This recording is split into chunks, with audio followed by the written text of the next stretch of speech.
Imagine I ask you to hold this glass of water. An ordinary glass, about 200 grams. Not much, right? If I hold it for a minute, nothing will happen. If I hold it for an hour, my hand will start to ache. If I hold it all day, my hand will go numb, cramp, and I won't be able to move even a finger. But here's the trick, the weight of the water hasn't changed. The glass remains the same. But the longer I hold it, the heavier it becomes. The past is just like a glass of water. Your grievances, old failures, words spoken to you 10 years ago, mistakes you made in your youth. If you think about them for a few minutes, that's fine. If you carry them around in your head all day, it starts to hurt. And if you hold them for years, they paralyze your life. You can't build a future because your hands are occupied with an old, heavy glass. Today we'll talk about why we're so afraid to put it on the table. And how to finally do it. You know, I've been thinking a lot about why letting go of the past is so hard. It seems like it's just pain. Let it go and move on. But we keep replaying old scenarios in our heads. I should have responded like this. What if I hadn't left then? My opinion may seem strange, but I believe, we hold on to the past because it gives us a sense of security. Yes, it's painful, but it's familiar. The future is a fog. Everything there is uncertain. But the past has already happened, it's predictable. Sometimes it's easier for us to be a victim of past circumstances than to take responsibility for the unknown future. The past becomes part of our identity. I'm the one who was betrayed, I'm the one who failed the business. We begin to love our scars more than our face. But here's the question I ask myself every time I start digging into old grievances. Is this thought helping me grow, or is it just eating up my gas? If it doesn't build, it destroys. There is no third option. Once upon a time, there lived a man who decided to walk across the country to the ocean. At the very beginning of his journey, he picked up a beautiful black stone. It was a memory of his first big fight with a friend. A little later, he found a heavy cobblestone. It was shame for a mistake at work. Then he added a handful of sharp stones to his pack. These were the cutting words of his parents. By the middle of the journey, he could no longer see the mountains. He could no longer see the flowers beneath his feet. All he saw was the dust on his shoes and the straps of his pack, which cut into his shoulders until they bled. He arrived at the ocean at sunset. The surroundings were incredibly beautiful, but he was so exhausted that he simply collapsed face down on the sand. He couldn't even lift his head to see the ocean. He carried the stones to remember the lessons of the past, but in the end, the weight of those lessons caused him to miss life itself. We are often like this traveler.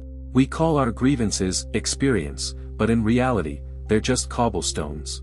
Experience is what makes you wiser and lighter, not what weighs you down. Let's discuss the most dangerous phrase in human language. It's the phrase, if only. If only I'd chosen a different university. If only I hadn't said those words. If only she'd stayed. It's a mental loop. We're trying to rewrite a script whose credits have already rolled. The movie is over.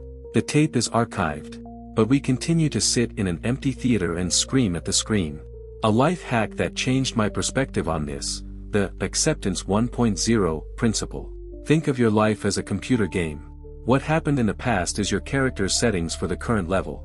You can't change the code of the previous level, but you can use your current resources to advance to the next one. Your past isn't a sentence, it's simply the input data with which you begin today. Okay, we've realized that holding the glass is hard. But how do I put it down? My hand is numb, my fingers won't obey me. Here are a few techniques I use myself.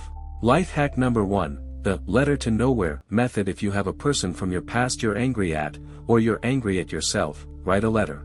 A real one, by hand. Don't hold back. Pour out all the dirt, all the pain, all the injustice onto the paper. And then, burn it. Or tear it into little pieces. This isn't magic, it's psychology. Your brain receives the signal, the action is complete, the emotion is released.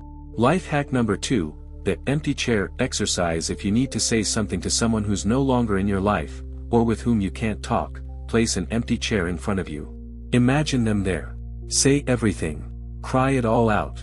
And then get up and leave the room. Leave it in this chair. It's your decision not to carry it with you into tomorrow. Life hack number 3, 5-year filter. When you're haunted by something from the past, ask yourself, will this matter in 5 years? If the answer is no, then why are you spending more than 5 minutes of your time on it today? Life hack number 4, inventorying rocks, take a piece of paper and honestly list the 3 most important events from the past that you still carry. Next to each, write, what did this teach me, and, am I willing to pay for this with another year of my happiness? When you see the cost in your time and health, letting go will become easier. I'll tell you a story about a woman. She held a grudge against her father for 15 years. She didn't speak to him, she didn't let him see his grandchildren, she relived every day in detail how he left the family. This resentment was her armor. She thought she was punishing him. But do you know what happened? Her father lived his life, unaware of the depth of her rage. And she developed chronic insomnia and constant anxiety. One day, she went to the doctor, and he told her, your tests are normal, but your body behaves as if you were fighting a war every day. That day, she realized, forgiveness isn't a gift to another person. It's a gift to yourself. Forgiveness doesn't mean saying, what you did was good. Forgiveness means saying, I will no longer allow your actions to control my mood and my health. She called him. Not to become best friends, but to take off that 15-year-old backpack of bricks. And you know what the first thing she said after the call? I was finally able to take a deep breath. Many are afraid to let go of the past because they fear the emptiness. If I stop thinking about it, what will be left? But the truth is, as long as your hands are full of old stones, you can't pick up anything new. Imagine a beautiful garden. To plant new flowers, you need to pull out the weeds. Yes, the weeds are familiar, they cover the soil, but they prevent the roses from growing. Your past is the old weeds. Make room. Allow this emptiness to linger in your life for a while. In this silence, new meanings are born. I believe that we come into this world not to suffer for the mistakes of the past, but to learn and move on. You are not your mistakes. You are not your pain. You are the one watching this video right now and deciding, I've had enough. I'm putting my glass down. Friends, letting go of the past isn't a one-time event. It's a daily choice. Every morning you'll wake up and habitually reach for your old bag of rocks. And every morning you'll need to tell yourself, no, today I'm going to go light. If you've had a hard time today, if this text has touched a chord in your soul, that's a good sign. It means your soul is yearning to be free. My assignment for you, write the phrase, I'm leaving this in the past, in the comments and, if you're ready, briefly describe what exactly you've decided to let go of today. When we acknowledge this publicly, the burden becomes twice as light. Subscribe to the channel, here we learn to be happier, step by step.